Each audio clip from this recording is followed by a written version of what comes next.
Bueno, antes de la década de 1560, en España no existía el concepto de un edificio dedicado a la representación del teatro.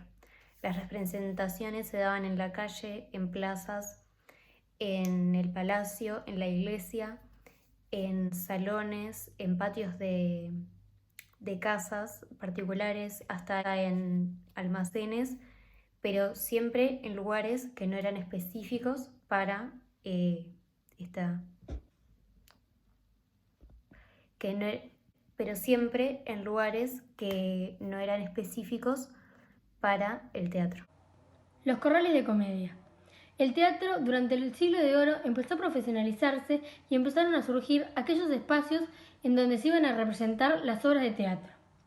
Estos teatros eran corrales reales donde corrían a todos los animales para poder ahí representar las obras de teatro. Los corrales eran patios de vecinos que se encontraban en los pueblos y que se aprovechaban para difundir las piezas de teatro que preparaban las compañías. La disposición de su espacio físico representa los corredores, galerías y ventanas que dan a él. Al ubicarse en los espacios que ya estaban diseñados previamente, estos corrales aprovechaban las características de construcción para poder representar sus obras. Por ejemplo, la forma cuadrada o rectangular de estos patios permitía que el espacio se distribuyera de una forma muy parecida a como actualmente tenemos nuestros teatros.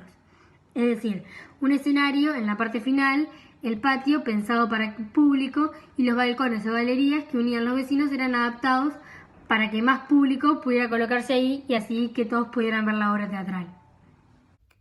El zaguán era la zona que conectaba el interior del corral de comedias con la calle.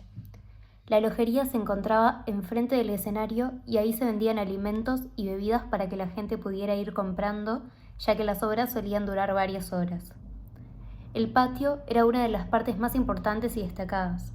Se encuentra en el centro del edificio y ofrecía los precios más bajos, motivo por el que todos los hombres más humildes se amontonaban en esta zona estando de pie durante toda la función. Este tipo de público se conocía con el nombre de los mosqueteros y determinaban si una función era buena o no con sus gritos y aplausos. Si querían estar sentados, tenían que pagar más dinero y podían sentarse en unas gradas que habían bajo los soportales. Cazuela. Ahora tenemos que irnos a la primera planta del corral de comedias para encontrar la cazuela, lugar en el que se encontraban las mujeres. Estaba situada en el primer piso, justo enfrente del escenario, y para poder acceder a este espacio entraban por 3 puertas distintas que la de los hombres, ya que no se permitía la relación entre ambos sexos. Aunque parezca una posición privilegiada dentro del corral, lo cierto es que era un espacio muy pequeño y las mujeres estaban muy apretadas entre ellas, tanto que parecían estar en una cazuela, de ahí viene el nombre. Tal era la situación que en esta zona de los corrales de comedias existía incluso la figura del apretador, que era, como su famoso nombre indica, el que se encargaba de apretar a las mujeres para que cada vez entraran más. Tertulia o desván eran los corredores o pasillos que se encontraban en el primer piso, donde estaba la cazuela, como explicamos anteriormente.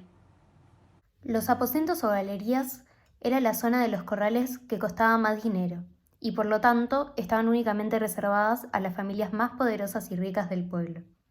Estaban situadas también en el primer piso, y acá sí que estaba permitido que las mujeres y hombres compartieran el espacio, ya que estaban cubiertos con rejillas para que pudieran ver, pero no ser vistos. Acá solían estar los gobernantes, los sacerdotes o la alta nobleza. El tablado era el nombre que se le daba al escenario donde se desarrollaba la comedia o la obra teatral. Debajo de él se encontraba el foso, otra de las partes del corral en que solía funcionar como camerino de los hombres y además se solían almacenar los animales que habitualmente estaban en el corral cuando no había función. Las mujeres tenían su camerino en la parte trasera del tablado. Además, arriba del tablado oculto estaba el apuntador, encargado de recordarle las líneas al actor en caso de que se olvide. También, como se ve en la foto, habían determinados espacios para personas específicas con funciones específicas. Por ejemplo, estaba el espacio para los músicos, el espacio para los comerciantes, el espacio para los cobradores, el espacio para el mantenedor del orden, que tenía su propio lugar, el espacio para el cobrador, etc. Todo estaba muy bien organizado y cada cosa tenía su lugar. Las obras de teatro de los corrales de comedia cumplieron una serie de peculiaridades. Como dijimos antes, en estos espacios se comenzó a profesionalizar el teatro, ya que previamente se realizaban comedias en las calles por diferentes compañías que se ganaban la vida según el valor que les diera la gente. Con los corrales de comedia se consiguió crear una profesión, que era la del actor y la del artista, y además se comenzó a ver el interés económico en dichas presentaciones.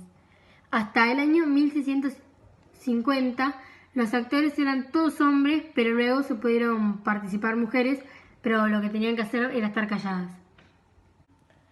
Para poder realizar una obra de teatro en el Corral de la Comedia, había una persona que se llamaba el arrendador, que lo que hacía era alquilar el espacio y buscar a los autores de teatro, que más o menos vendría siendo lo que hoy llamamos el director.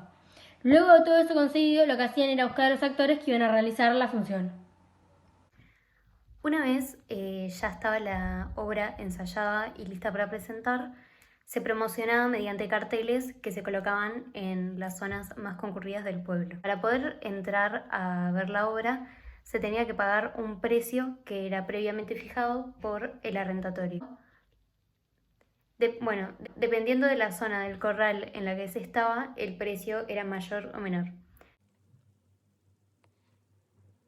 Tal y como ya hemos indicado, la zona del patio donde estaban los mosqueteros era la más económica, así como la cazuela. La compañía se quedaba con el 20% de las ganancias recaudadas.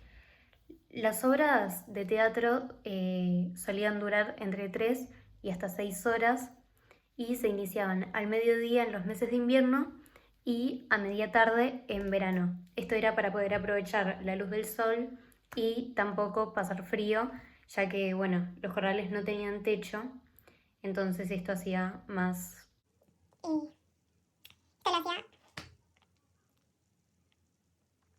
Esto hacía que el teatro también dependiera en parte del clima. Una de las primeras mejoras que tuvo el teatro fue la colocación de un toldo que, además de cubrir del frío y daba sombra, hacía que no hubiera sombras de mayor y menor penumbra, sino que todo estaba con una misma iluminación para el público y también para el escenario. Como eran tan largas las obras, entre medio de una y otra estaba lo que se llamaba entremeses, que eran como unas pequeñas obras cómicas, y también se ponía música para poder amenizar las penas. El teatro en esta época era totalmente popular, estaba pensado por y para el pueblo, por lo que, como hablamos de los mosqueteros, era normal que el público gritara si no le gustara la obra o tirara algún tipo de cosa. Y también era común que hablaran con los actores. Es decir, que el éxito de la obra dependía prácticamente de los mosqueteros y la crítica que hicieran a esta. Teatro de corte. El auge del teatro de corte se sitúa en el siglo XVIII. A principios de este siglo, la corte desarrolla un modelo de teatro que integra algunos de los aspectos del corral y la influencia decisiva del modelo italiano.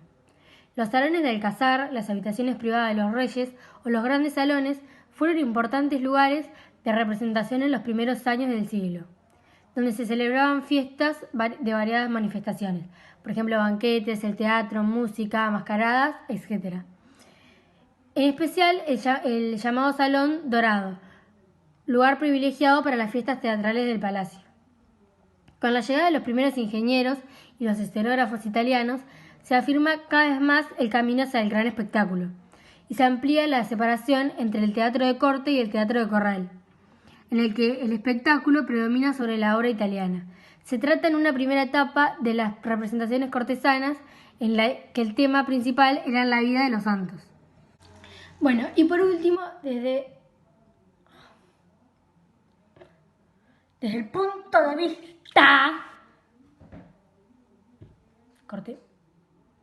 Bueno, por último, desde el punto de vista de las compañías, las actuaciones en el palacio eran muy bien pagadas y prestigiosas, pero existía una mayor precisión y mucho más ensayo para poder adaptarse con las complicaciones de la escenografía y de la maquinaria.